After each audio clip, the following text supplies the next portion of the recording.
Donc, bienvenue pour cet épisode numéro 1 sur de quoi parle-t-on quand on parle de reinforcement learning ou d'apprentissage par renforcement en français. Donc cet épisode, premier épisode de ce parcours en 8 épisodes. Alors de quoi parle-t-on quand on parle de apprentissage par renforcement? On est effectivement dans l'intelligence artificielle. On est dans cette sous-partie d'intelligence artificielle qui est le machine learning, qu'on pourra décomposer en 3 sections, soit l'apprentissage supervisé, non supervisé et l'apprentissage par renforcement.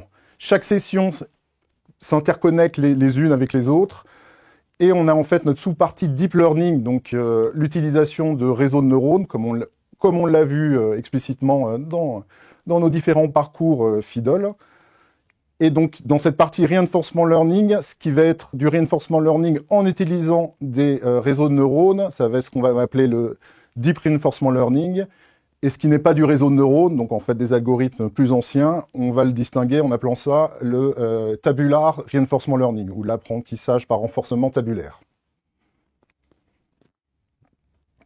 Alors, ce qu'il faut avoir en tête lorsqu'on parle d'apprentissage par renforcement, on est dans une problématique décrite comme en robotique, en fait. On a un agent ou un robot qui interagit avec un environnement.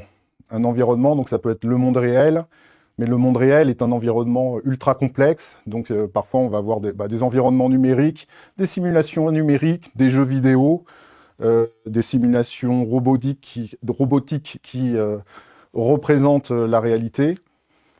Et donc là, on va avoir un cycle entre l'agent et l'environnement, des actions de l'agent vers l'environnement, et l'environnement renvoie des observations au robot. Donc des observations, très souvent, ce sont des images, mais ça peut être des capteurs sensoriels ou tout ce qui va avec. La particularité du reinforcement learning dans cette boucle, c'est que l'environnement envoie une récompense à l'agent. Et c'est à partir de cette récompense que l'agent, le robot, va pouvoir apprendre une stratégie ou une politique. À noter effectivement que les environnements, ce sont souvent des environnements très larges avec beaucoup d'états possibles.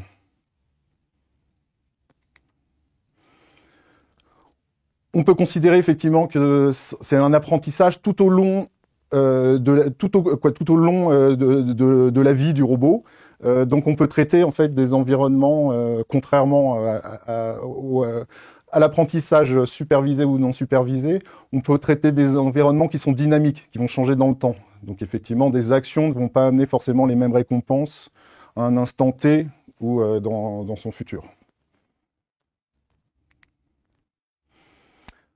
Alors, cette histoire de reward ou de récompense, c'est vraiment le mot-clé du reinforcement learning. Donc, on apprend effectivement avec ces récompenses, on va apprendre par essai et erreur, sachant que les récompenses peuvent être positives ou négatives. Donc mon action est bonne à refaire ou n'est pas bonne du tout à ne pas refaire. Donc you win or you learn, effectivement. On va apprendre de ses erreurs, on va reproduire ce qui a marché, mais on va surtout apprendre effectivement de ce qui n'a pas marché.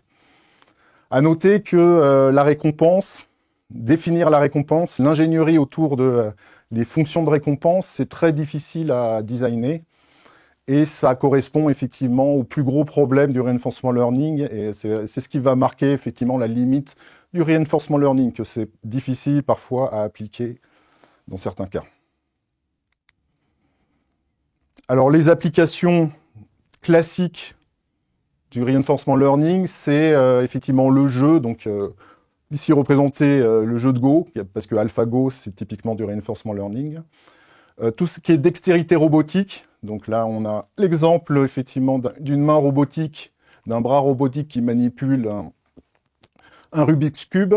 On va avoir tout ce qui est robot de trading, les voitures autonomes, bien sûr, qui sont de la robotique.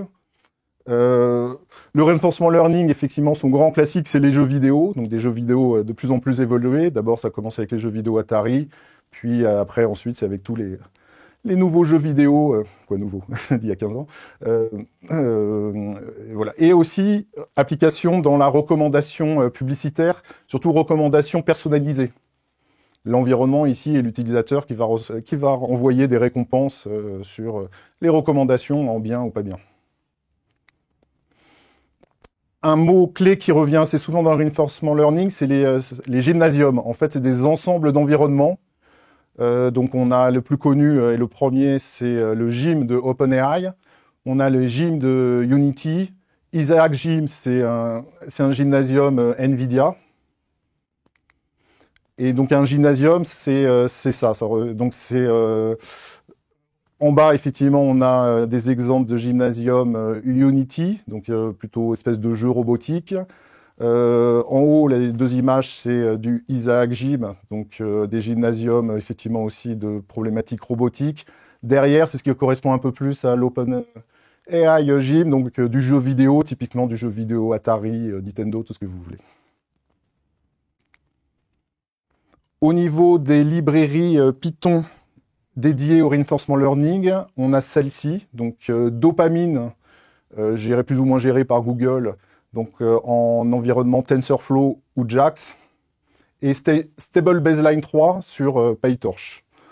À noter que Stable Baseline 3, c'est des implémentations gérées par l'INRIA, donc plutôt française, Cocorico.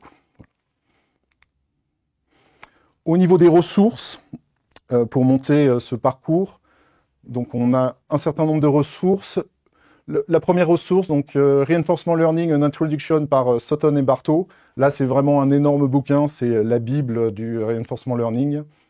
Ensuite, une seconde ressource, moins formelle et moins connue, Grokking Deep Reinforcement Learning. Depuis, il y en a certainement d'autres. Et sur Internet, on peut trouver un certain nombre de ressources en ligne. Donc les ressources de Hugging Face, assez récentes. Le OpenAI Spinning Up, qui doit dater de 2018 à peu près.